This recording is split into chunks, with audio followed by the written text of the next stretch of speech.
और छीन लिया मेरा भोला समन, छीन लिया मेरा भोला समन, छीन लिया मेरा भोला समन। राधा रमन प्यारे राधा रमन, छीन लिया मेरा भोला समन, छीन लिया मेरा भोला समन। राधा रमन प्यारे राधा रमन, राधा रमन प्यारे राधा रमन, छीन लिया मेरा भोला समन,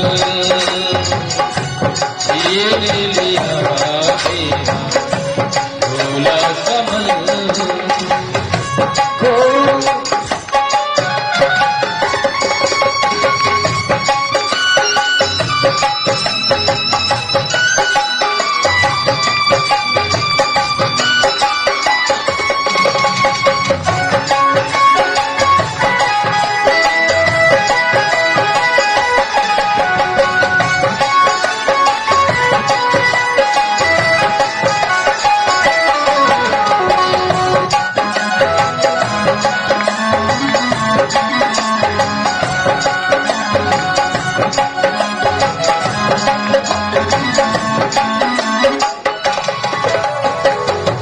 गोकुल का काला गोकुल का बसैया, गोकुल का काला गोकुल का बसैया, गोकुल का काला गोकुल का बसैया।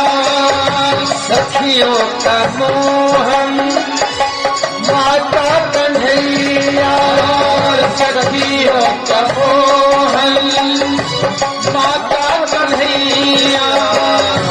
भक्तों का जीवन और धन का धन, अग्नि ने लिया धन का धन,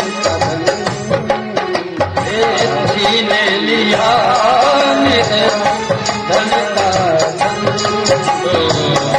राधा रमन बोलो राधा, छीन लिया मेरा भोला समन, राधा रमन बोलो राधा रमन, राधा रमन बोलो राधा रमन, राधा रमन बोलो राधा रमन, राधा रमन बोलो राधा रमन। यमुना के जल में वही शाम खेले, यमुना के जल में वही शाम खेले, और लहरों में उछले और करते हिलोरे, लहरों में उछले करते हिलोरे, और बिछड़त कभी और कभी हो मिलन, बिछड़त कभी और कभी हो मिलन। छीन लिया मेरा भोला समन, छीन लिया मेरा भोला समन।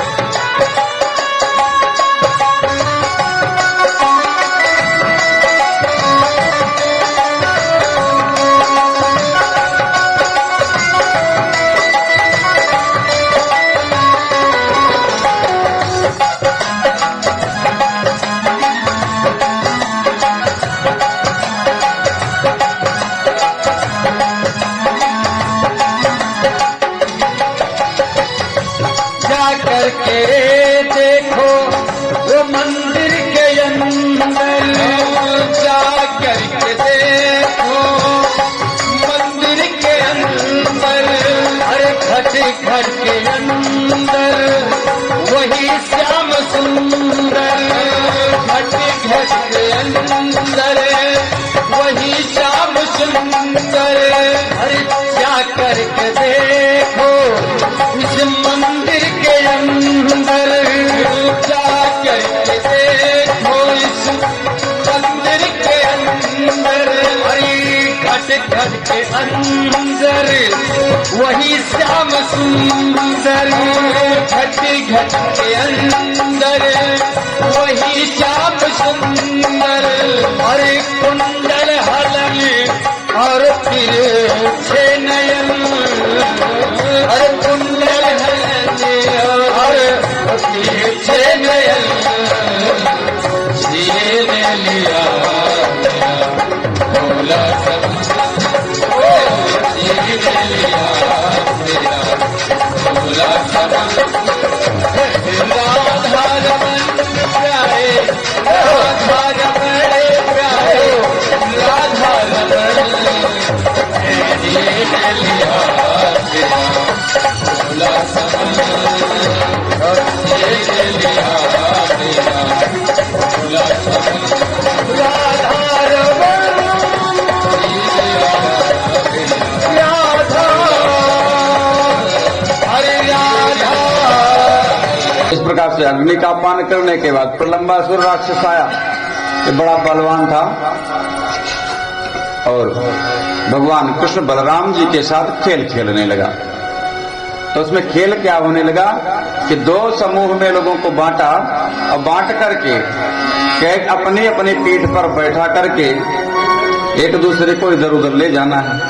ये प्रलंबासुर क्या करता, जिसको अपनी पीठ पर बैठा ले जाकर के गुफा में एक जगह रखता कि सबको इकट्ठा करके मार दूंगा। बलराम जी इसकी योजना समझ गए। जब प्रलंबासुर की योजना बलराम जी समझ गए तो बलराम जी इसकी पीठ पर बैठे। जब पीठ पर बैठे तो और भारी हुए तो यह सहन नहीं कर सका। जब सहन नहीं कर सका तो प्रलंबासुर को भगवान ने पटक करके मार दिया। अब जितने गोप ग्वाल वाले थे सब बड़े प्रसन्न हो गए। अरे बलराम जी की जय जयकार करने, जय हो बलराम जी की, जय हो बलराम जी की। आज तो बल दिखाई दिया, अब तक तो कोई बल नहीं दिखाई दे रहा था। नाम है बलराम था, अभी तक कोई लीला नहीं, किसी लीला का वर्णन नहीं मिला कि किसी से युद्ध इत्यादि करें। क्योंकि परीक्षित जो हैं भगवान कृष्ण में इनका विशेष अनुराग है।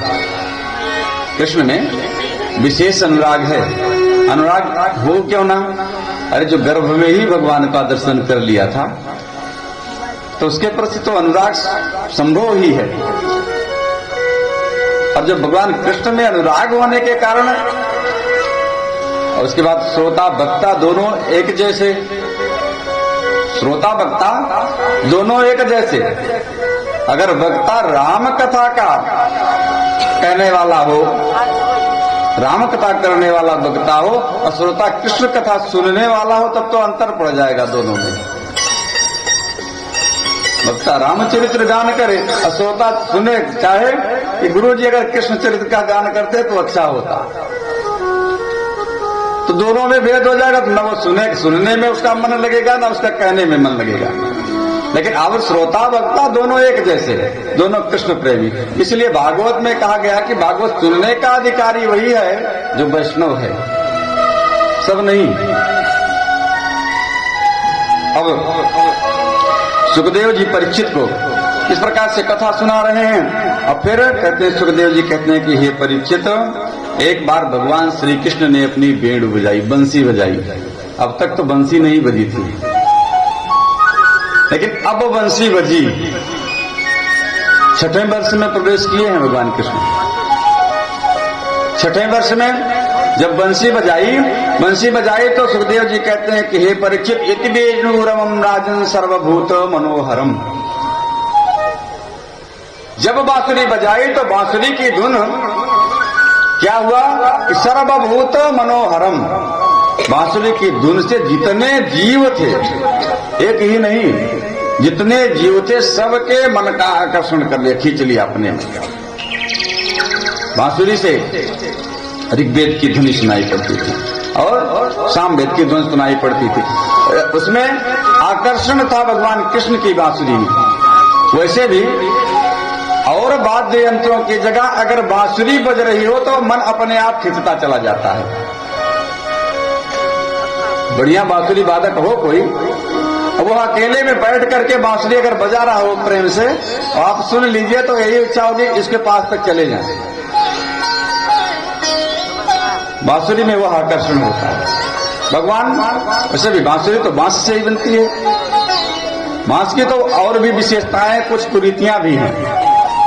हम सनातन धर्मियों को विखंडित करने के लिए, हमारे धर्म को भ्रष्ट करने के लिए बहुत सारी योजनाएं चली हैं।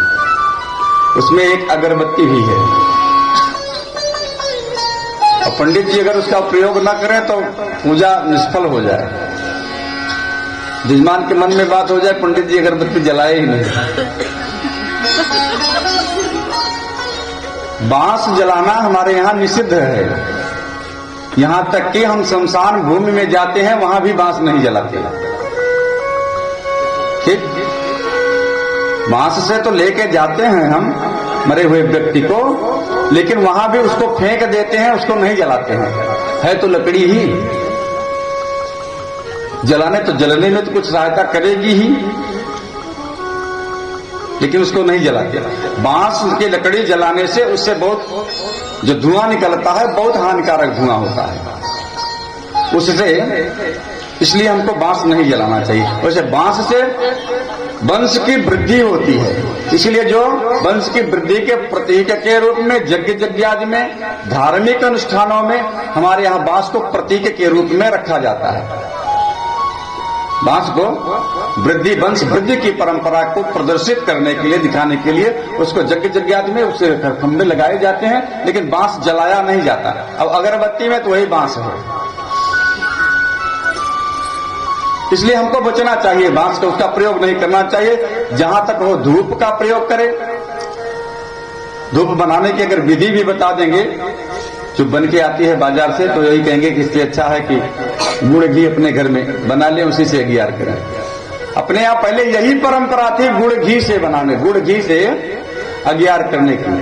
प्रतिदिन माताएं या और जो लोग भी थे वो अपने घर में देवदार की लकड़ी रख लेते थे, गुड़ घी रख लेते थे, गोबर, गाय के गोबर के कंडे पर डाल देते थे, बढ़िया सुगंध भी होती थी, उससे वातावरण भी सुरक्षित रहता था।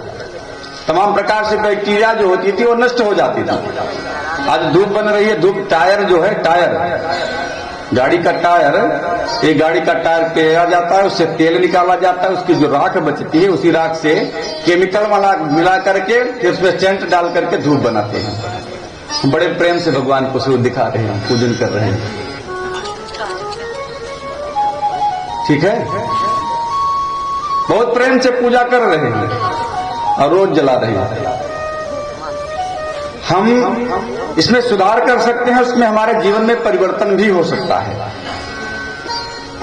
आप बाजार से शुद्ध गूगल ले आइए, देवदार की लकड़ी ले आइए, अगर तगर ले आइए, जनार्दन धूप ले आइए, कपूर उसमें मिला लीजिए, 1-2-4 किलो गोबर में इन सब इसको थोड़ा टुकड़ा करके छोटा छोटा करके 4-5 किलो गाय के गोबर में मिला दीजिए, 100-100 ग्राम ले लीजिए, सब 100-150 ग्राम मिला दीजिए, मिला के छोटा छोटा बना लीजिए धूप जैसा, छाया में सुखा लीजिए, बढ़िया सुलगाइए, सुगंध भी रहेगी। और सुगंध के साथ साथ जो गूगल इत्यादि के जो धूप हैं वो हमको रोग प्रतिरोधक क्षमता की वो वृद्धि भी करते हैं। हमारा धर्म पूर्ण वैज्ञानिक है। धर्म जो हमारा बनाया गया वो पूर्ण वैज्ञानिक दृष्टि से बनाया गया है, उसमें कहीं किसी प्रकार का की हीला हवाली नहीं है। अब हमारे यहाँ पहले एक प्रथा थी धार देने की, ये बंद हो गई। अब तो पूरी तरह से कहीं कहीं अपवाद स्वरूप रह गई है। अपने यहाँ चेचक होता था, चेचक की दवा लेने कोई नहीं जाता था बाजार में, घर में ही ठीक हो जाती थी। महामारी है इसे कोरोना की तरह समझ लीजिए, 1 पैसे की दवा नहीं, केवल विधि से ठीक हो जाती थी। हमारे यहाँ वेद जो धारा देने की जो परंपरा थी, हम बाहर से कोई आ रहा है व्यक्ति या घर से जा रहा है तो घर में अगर किसी प्रकार की बैक्टीरिया है तो उसको लोटे में जल भरा जाता था, लोटे के जल में आकर्षण, उसमें मीठा डाला जाता था, मीठा जल में डाल देने से उसका आकर्षण और बढ़ जाता है। हल्दी जो है, हल्दी जो है वो बैक्टीरिया का नाश कर देती है। जो विषाणु है, विषाणुओं को नष्ट कर देने की क्षमता हल्दी में होती है। उस जल में हल्दी डाली जाती थी, हल्दी डाल करके उस व्यक्ति के सिर से घुमाया जाता था। घुमाने से जो बैक्टीरिया है मीठे के और जल के आकर्षण से उस जल में आ जाता था। हल्दी के कारण वो बैक्टीरिया नष्ट हो जाती थी। उस जल को ले जाकर के दूर गिरा देते थे। और जहां तक प्रथा थी कि घर से दूर ले जाते या नीम के पेड़ में डाल देते थे। नीम के पेड़ में भी यह गुण है कि वह बैक्टीरिया को नष्ट कर देता है। लेकिन उसको हमारे ऋषियों मुनियों ने जब बनाया तो पूर्ण वैज्ञानिक ढंग से सबको यह समझाया कि यह हमारा धर्म है, हमको ऐसा करना चाहिए। जब धर्म को मान करके जो हम कर रहे थे वो हमारे स्वास्थ्य के लिए अच्छा था, लेकिन हम आडंबर मान के आज उसको छोड़ दिए, भोग रहे हैं। खैर, हमको लगता है कि हम विषय से कुछ ज्यादा दूर चले गए। बोलिए वृंदावन बिहारी लाल की जय हो। विषय से नहीं हटना चाहिए, लेकिन प्रसंग बस आ गया तो कह दिए। सुखदेव जी कहते हैं कि हे परीक्षित, अब जब भगवान कृष्ण अपनी बांसुरी से बजाने लगे, कहित वेणुरवम राजन सर्वभूतो मनोहरम, भगवान कृष्ण अपनी बांसुरी बजाए तो जितने प्राणी थे सबके मन का हरण कर लिए। और मन का हरण करके कहते हैं कि जब बांसुरी बजाए तो आकाश मंडल में जो देवताओं की स्त्रियां थी वो सब भी जा करके देखने लगी भगवान कैसे बांसुरी बजा रहे हैं। सारे जीव जंतु पशु पक्षी सब मोहित हो गए।